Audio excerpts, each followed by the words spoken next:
बड़ी खबर राजधानी रायपुर से पूर्व मंत्री अजय चंद्राकर का एक बड़ा बयान है। चंद्राकर ने राक्षसों की तुलना कांग्रेस से की है। इस चुनाव में कांग्रेस का वध निश्चित है, ऐसा चंद्राकर कह रहे हैं। रामायण महोत्सव अरण्यकांड पर आधारित है। उन्होंने कहा कि जो रामायण महोत्सव हो रहा है वो बाल कांड, अयोध्या कांड, सुंदर कांड को छोड़कर अरण्यकांड पर आधारित है। तो उन्होंने राक्षसों की तुलना कांग्रेस से की है अजय चंद्राकर ने, यानी, और इस चुनाव में कांग्रेस का वध निश्चित है, ऐसा चंद्राकर मानते हैं।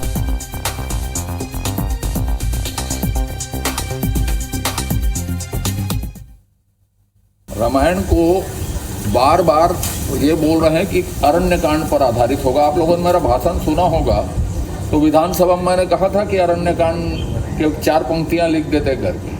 तो अरण्यकांड में 2 घटनाएं, एक तो भगवान ने उसमें नवधा भक्ति कही छत्तीसगढ़ की भूमि में, लेकिन मारीच, सुबाहु, त्रिसरा, कबंध, विराध जैसे राक्षसों का वध भी हुआ है और उसकी 14,000 सेना भी मरी है छत्तीसगढ़ की धरती पे। तो ये जो कांग्रेसी हैं वो राक्षस हैं। अरण्यकांड पूरा पढ़े नहीं है, इसमें उनका वध सुनिश्चित है। इस चुनाव में मैं जिन राक्षसों का नाम बताया उसी राक्षस के बरोबर हैं, उनका वध निश्चित है और उनकी पूरी 14,000 सेना मारी जाएगी। रायगढ़ में कल से राष्ट्रीय रामायण महोत्सव का आयोजन होने जा रहा है, जिसकी सभी तैयारियां लगभग पूरी कर ली गई हैं। लेकिन इस मुद्दे पर अब सियासी संग्राम भी शुरू हो चुका है। बता दें कि पूर्व मंत्री और बीजेपी विधायक अजय चंद्राकर ने कहा है कि रायगढ़ में होने वाला रामायण महोत्सव अरण्यकांड पर आधारित है। अरण्यकांड में 2 घटनाओं का जिक्र है, एक भगवान राम के नवाधा भक्ति का और दूसरा मारीच, सभाओं का जैसे राक्षसों का भी वध हुआ है। ये कांग्रेसी राक्षस हैं, उनका वध इस चुनाव में सुनिश्चित है। इनकी पूरी 14,000 सेना भी मारी जाएगी, ये कह रहे हैं अजय चंद्राकर। पूर्व मंत्री अजय चंद्राकर के इस बयान पर कांग्रेस ने कड़ी प्रतिक्रिया दी। कांग्रेस के संचार प्रमुख सुशील आनंद शुक्ला ने कहा कि आरएसएस और बीजेपी के संस्कार राक्षस प्रवृत्ति के हैं। अजय चंद्राकर उसी परिवेश में पले बढ़े हैं, लिहाजा उन्हें अरण्यकांड में राक्षसों का गुणगान ही नजर आया। सीएम भूपेश बघेल राम परिपथ का निर्माण करा रहे हैं, जिससे उन्हें पीड़ा हो रही है।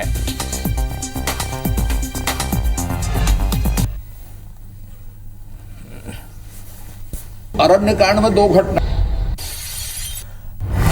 रायगढ़ में कल से राष्ट्रीय रामायण महोत्सव का आयोजन होने जा रहा है, जिसकी सभी तैयारियां लगभग पूरी कर ली गई हैं। लेकिन इस मुद्दे पर अब सियासी संग्राम भी शुरू हो चुका है। बता दें कि पूर्व मंत्री और बीजेपी विधायक अजय चंद्राकर ने कहा है कि रायगढ़ में होने वाला रामायण महोत्सव अरण्यकांड पर आधारित है। अरण्यकांड में 2 घटनाओं का जिक्र है, एक भगवान राम के नवाधा भक्ति का और दूसरा मारीच, सभाओं का जैसे राक्षसों का भी वध हुआ है। ये कांग्रेसी राक्षस हैं, उनका वध इस चुनाव में सुनिश्चित है।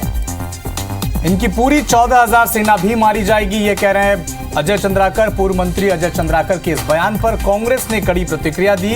कांग्रेस के संचार प्रमुख सुशील आनंद शुक्ला ने कहा कि आरएसएस और बीजेपी के संस्कार राक्षस प्रवृत्ति के हैं। अजय चंद्राकर उसी परिवेश में पले बढ़े हैं, लिहाजा उन्हें अरण्यकांड में राक्षसों का गुणगान ही नजर आया।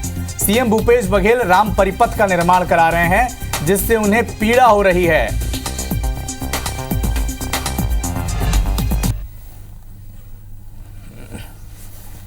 अरण्यकांड में 2 घटना, एक तो भगवान ने उसमें नवधा भक्ति कही छत्तीसगढ़ की भूमि में, लेकिन मारीच, सुबाहु, त्रिसरा, कबंध, विराध जैसे राक्षसों का वध भी हुआ है और उसकी 14,000 सेना भी मरी है छत्तीसगढ़ की धरती पे।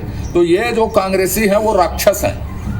अरण्यकांड पूरा पढ़े नहीं है, इसमें उनका वध सुनिश्चित है। इस चुनाव में मैं जिन राक्षसों का नाम बताया उसी राक्षस के बरोबर हैं, उनका वध निश्चित है और उनकी पूरी 14,000 सेना मारी जाएगी। वे राक्षसी प्रवृत्ति के संस्कार में पले बढ़े भी हैं। भारतीय जनता पार्टी आरएसएस के संस्कार राक्षसी प्रवृत्ति के हैं, तो उन्हें अरण्यकांड में पूरे राक्षसों के ही गुणगान नजर आ रहे हैं, जबकि अरण्यकांड तो रामचरितमानस का सबसे पावन कांड। भारतीय जनता पार्टी के नेता अजय चंद्राकर जैसे लोग उस भाव को इसलिए नहीं समझ सकते क्योंकि उनके अंदर की राक्षसी वृत्ति है।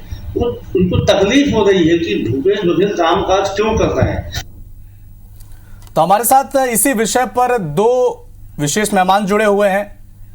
अनुराग सिंह देव बीजेपी से जुड़े हुए हैं, तो कांग्रेस की तरफ से सुशील आनंद शुक्ला जुड़े हुए हैं। अनुराग सिंह जी, आपसे ये जानना चाहेंगे, जिस तरह से अजय चंद्राकर का बयान सामने आया, कहा कि जिस तरह से अरण्य कांड में राक्षसों का वध हुआ है, उसी तरह अगले चुनाव में कांग्रेस का भी वध हो जाएगा। ये देश लोकतंत्र से चलता है, लोकतंत्र इस देश में है, संविधान से ये देश चलता है। क्या लोकतंत्र की इस प्रक्रिया में वध जैसे शब्दों का इस्तेमाल करना उचित है? देखिए, अजय चंद्राकर जी ने जो बयान दिया है वो वैचारिक रूप से संबंधित है और वैचारिक आधार पर उन्होंने ये बयान दिया है। जहां तक अरण्य कांड का प्रश्न है, तो छत्तीसगढ़ के अंदर कांग्रेस चाहे रामायण प्रतियोगिता करवा ले, इनका जो मूल चरित्र है वो अरण्य में खासतौर पर बस्तर में, सरगुजा में जो धर्मांतरण हो रहा है और जिस तरीके से असुरी प्रवृत्तियां हिंदू धर्म को नष्ट करने में लगी हुई हैं, उसको लेके जो क्लैश हो रहा है वहां पर, जो एक तरीके से हिंसा का वातावरण बना हुआ है, उस संदर्भ में उन्होंने बयान कहा है कि छत्तीसगढ़ में कांग्रेस पार्टी एक तरफ धर्मांतरण कराती है और दूसरे तरफ रामायण कराती है। तो ये जो प्रवृत्ति है ये नहीं चलेगी और आने वाले समय में जनता जानती है, वैचारिक रूप से दो विचारों का जब द्वंद्व होगा तो उसमें कांग्रेस की पराजय होगी। सुशील आनंद जी, आपने अनुराग सिंह देव जी का पक्ष सुना और अजय चंद्राकर की प्रतिक्रिया भी दी थी आपने उनके बयान पर। आप क्या कहेंगे कि कांग्रेस, जिस तरह से कांग्रेस पर आरोप लग रहे हैं कि वो उनको राक्षस से तुलना कर रहे हैं और कह रहे हैं कि इस चुनाव में उनका वध हो जाएगा, पहली प्रतिक्रिया क्या रहेगी आपकी इस पर? देखिए, अजय चंद्राकर जी जो बोल रहे हैं वो भारतीय जनता पार्टी के संस्कार है। दरअसल इनके अंदर भी तिलमिलाहट है। 15 साल तक इनकी सरकार थी, कोई भगवान राम का नाता छत्तीसगढ़ से भूपेश बघेल के मुख्यमंत्री बनने के बाद तो नहीं हुआ। माता कौशल्या का ननिहाल है भगवान राम, छत्तीसगढ़ के भांजे। भगवान राम ने अपने वन गमन के अधिसंख्यक समय को छत्तीसगढ़ में गुजारा है।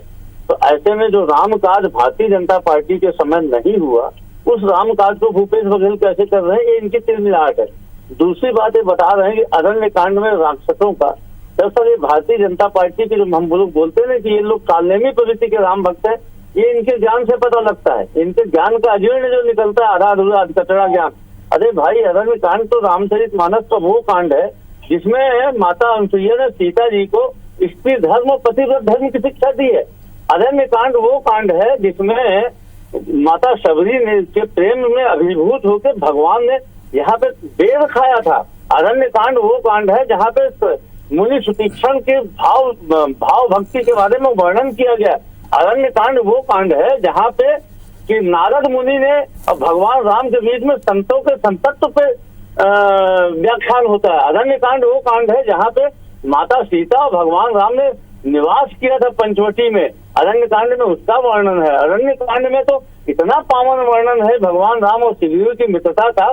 तो ये भारतीय जनता पार्टी के नेताओं जैसे संस्कार नहीं थे, इनको राक्षस दिख रहे, क्योंकि जाकी रही भावना जैसी प्रभु मुदत देखी तीन तैसी। 15 साल आपकी सरकार थी, राम के नाम से आप राजनीति करते थे। अनुराग सिंह देव से इनका जवाब ले लेते हैं। सुशील जी, अनुराग सिंह देव से इनका जवाब ले लेते हैं। अनुराग सिंह जी, आपको लगातार कांग्रेस आरोप लगा रही है कि अरण्य कांड में आपको केवल वही हिस्सा दिखता है जिसमें राक्षसों का वध हुआ है, इस पर क्या कहना चाहेंगे? देखिए, मुझे कुछ नहीं दिख रहा है। कांग्रेस पार्टी के चरित्र की बात है ये। रामायण में अरण्य कांड की व्याख्या करने से सुशील आनंद जी को सर्टिफिकेट नहीं मिलेगा कि वो सनातन धर्म के हितैषी है। कांग्रेस पार्टी छत्तीसगढ़ में सनातन विरोधी चरित्र के रूप में उसको जाना जाता है। मंदिर में ताला लगवाना है, ये राम जन्मभूमि में ताला ये लगवा मंदिर में ताला तो आपके राम को काल्पनिक पात्र कहते हैं, एफिडेविट में थे सुप्रीम कोर्ट में। ये कई बार शुक्रिया अनुराग सिंह देव जी, सुशील आनंद शुक्ला जी, आपका हमारे साथ जुड़ने के लिए। तो रामायण पर फिर से छत्तीसगढ़ में महाभारत शुरू हो गई है। एक तरफ कांग्रेस पर आरोप लगा रहे हैं पूर्व मंत्री अजय चंद्राकर कि जिस तरह से अरण्य कांड में राक्षसों का वध हुआ था, उस तरह से इस चुनाव के आखिर में कांग्रेस का वध हो जाएगा। शुक्रिया आप दोनों का इस डिबेट पर जुड़ने के लिए।